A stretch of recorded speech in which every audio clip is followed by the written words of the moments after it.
Hey YouTube, welcome back to my channel. Today I want to talk about selling this car stereo.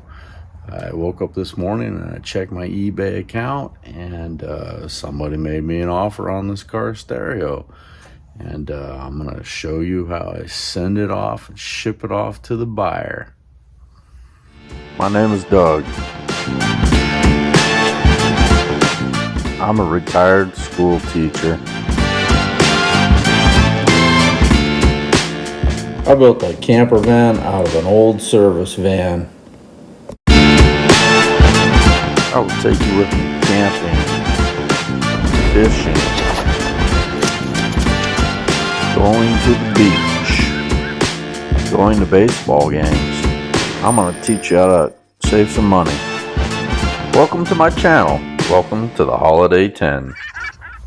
So if you've been following my channel, you know that I made some videos about trying to install this old 97 Mustang car stereo into my 1999 Ford E150 van, and I didn't have any luck doing that. I did a lot of tests, bench tests on this with my Jackery battery, and I showed that this car stereo actually works. But the problem that I had was that I couldn't get sound out of this car stereo because it requires you to have a factory amplifier that's in the Mustang that goes along with this to be able to get sound. So what I did was I put it on eBay, and I put it on eBay for $75. And this has been sitting in my garage for about 20 years. It came out of my wife's old 1997 Ford Mustang, and she put in a better stereo that had a CD player. This one has cassette, and it's the original car stereo that came in the car when she bought it new in 1997, but she wanted a better CD player when she owned that car 15 or 20 years ago. And she bought a CD player and had that installed by an installer, and I just thought that it would be kind of cool to put this old stereo to save some money in my van. But I didn't have any luck because it requires an amplifier, and I didn't want to go searching around for an amplifier, so I just put it on eBay and it sold. So I'm gonna go ahead and show you how I box it up, ship it out. So my wife buys a lot of crap off the internet, and we save a lot of this packing material. I save it because you never know when I'm gonna sell something on eBay. So I have a lot of this bubble wrap and different stuff like this. What I'm gonna do is grab some of this old recycled bubble wrap and find a box. This looks like a pretty good box. I just have to take off the old shipping labels from whatever it was that we ordered off the internet, and I'll wrap it up in some bubble wrap, put it in a box, ship it out. Okay, so I told the buyer that I'm gonna include these plugs. I got this old one from the wrecking yard, and then I bought a brand new duplicate off the internet. And then this was a speaker plug. I've got that in the wrecking yard. I'm going to include these three with this stereo. And also I'm going to include for the buyer some of these printouts that I made off the internet. It might be helpful to that person to be able to print these up, or use these to try to help them hook up this stereo. Generally, these guys who restore these old Mustangs, they know what they're doing, and they probably don't need these. But I'm going to include these papers and these plugs in a Ziploc bag, and I'll pack it in the box with the stereo. I decided to go with this old box right here. I don't know what it was we bought off Amazon with this box, but the stereo should fit easy into that box right there. I'll just pack it real nice and neat with a lot of bubble wrap, and it should be good to go.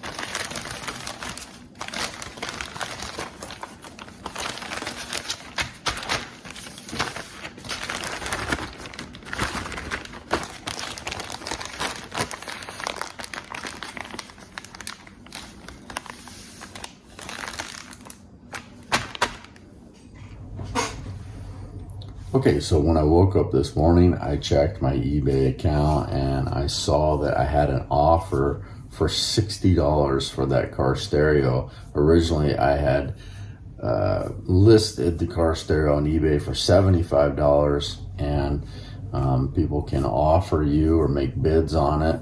And I got the offer for $60, and I took it because I don't know if I'm ever going to get another offer on it again. And this car stereo has just been sitting around in my garage for the longest time, 15, 20 years. And I figured I should take whatever I can get for it. So I took the $60. Now what happens when you sell something on eBay? What happens is the buyer pays a certain amount of money with their purchase for shipping. It's an extra cost to them, and then that extra cost is then offered to you, the seller, and you are allowed to purchase the shipping label off of eBay for the same amount of money that the buyer paid for the shipping. So what I did was I clicked the button that said purchase label, and then I printed the shipping label on my printer. I always print 2 of them, and I learned this from my earlier experience during Christmas time.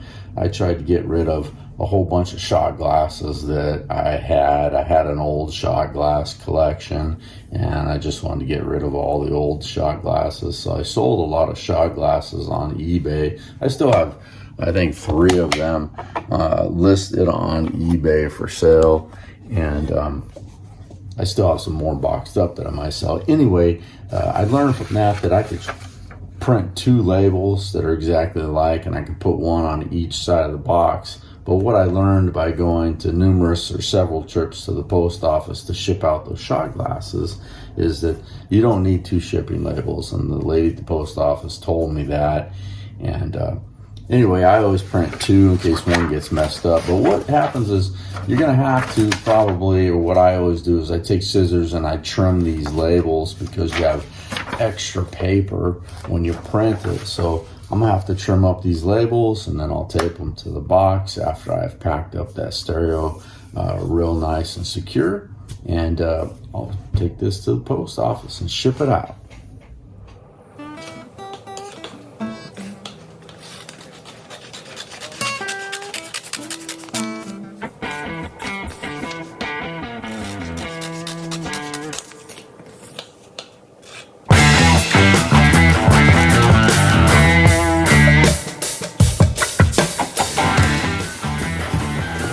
So I'm using an old Amazon box. I don't know what, I don't remember what I purchased for this, but still got the shipping labels from when something's shipped to me. I want to take those off. And any barcodes that are on this box, I like to take those off. And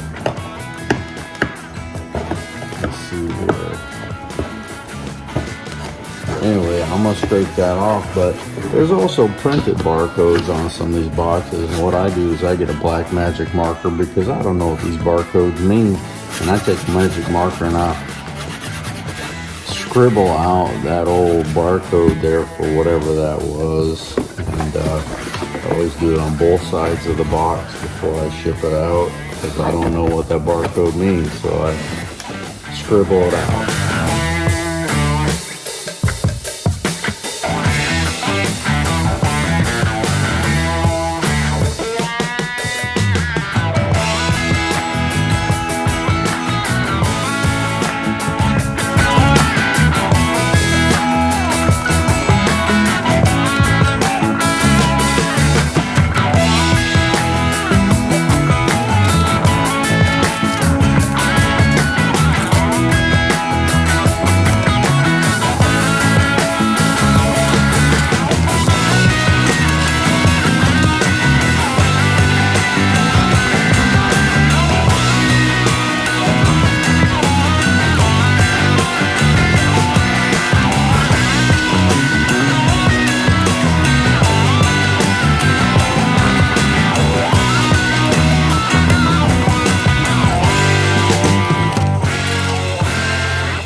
Okay, so for the shipping label, what I do, since it's just paper, I take packing tape and I kind of make like a circle here, and I'm gonna put this on the back of shipping label because it's not a decal for me to stick it to the box. So what I'm gonna do is I'm gonna make it my own decal here by putting some tape on the back of it, and then I'll also tape it down real secure once I got it all boxed up, ready to ship it out at the post office. At the post office, ship the box out. Hi, how are you? Good. Ship this out.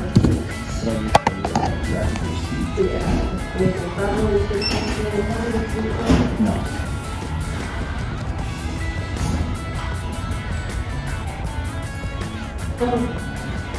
Those are like 5 pounds.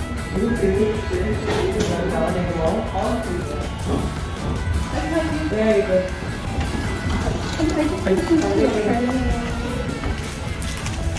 Shipped it out. Got a tracking receipt. Just have to wait till eBay pays me my money.